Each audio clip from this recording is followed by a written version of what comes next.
Hello students, आइए देखते हैं अध्याय 13 उच्च पादपों में प्रकाश संश्लेषण के बारे में। तो उच्च पादपों में प्रकाश संश्लेषण अध्याय 13, इसमें आपको इस चैप्टर में 10 हेडिंग पढ़ना है। तो आइए स्टार्ट करते हैं। उच्च पादपों में प्रकाश संश्लेषण के परिचय के बारे में ध्यान से आप समझें। सभी प्राणी, यहाँ तक कि मानव भी, आहार के लिए पौधों पर निर्भर है। ठीक है, तो सभी प्राणी जो है, यहाँ तक कि मानव भी भोजन के लिए, आहार के लिए पौधों पर निर्भर रहते हैं। क्या आपने कभी सोचा है कि पौधे अपना आहार कहाँ से प्राप्त करते हैं? ठीक है, प्रश्न यह है कि जो प्लांट्स हैं, पौधे हैं, ये अपना भोजन कहाँ से प्राप्त करते हैं?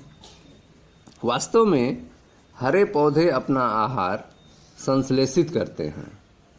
हरे पौधे जो हैं वह अपना भोजन जो है स्वयं बनाते हैं। हरे पौधे अपना आहार संश्लेषित करते हैं तथा अन्य सभी जीव अपनी आवश्यकता के लिए उन पर निर्भर हैं।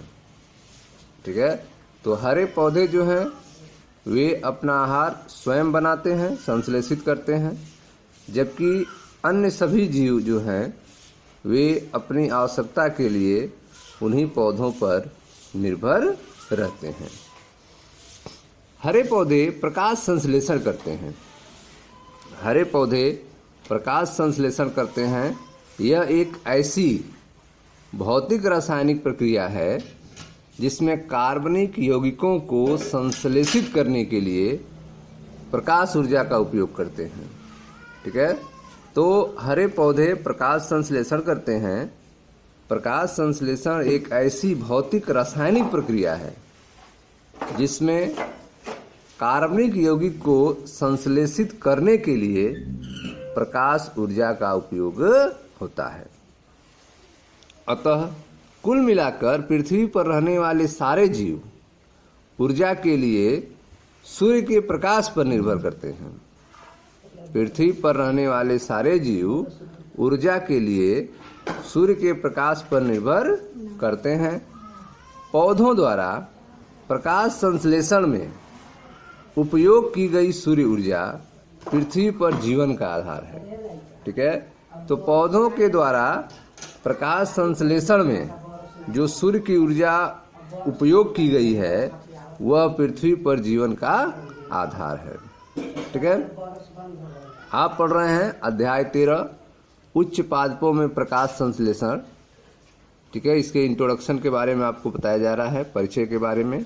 इसमें आपने देखा कि सभी प्राणी, यहाँ तक कि मानव भी आहार के लिए पौधों पर निर्भर है। क्या आपने कभी सोचा कि पौधे अपना आहार कहाँ से प्राप्त करते हैं? वास्तव में हरे पौधे अपना आहार संश्लेषित करते हैं तथा अन्य सभी जीव अपनी आवश्यकता के लिए उन पर निर्भर रहते हैं। ठीक है, हरे पौधे प्रकाश संश्लेषण करते हैं। यह एक ऐसी भौतिक रासायनिक प्रक्रिया है जिसमें कार्बनिक यौगिकों को संश्लेषित करने के लिए प्रकाश ऊर्जा का उपयोग करते हैं।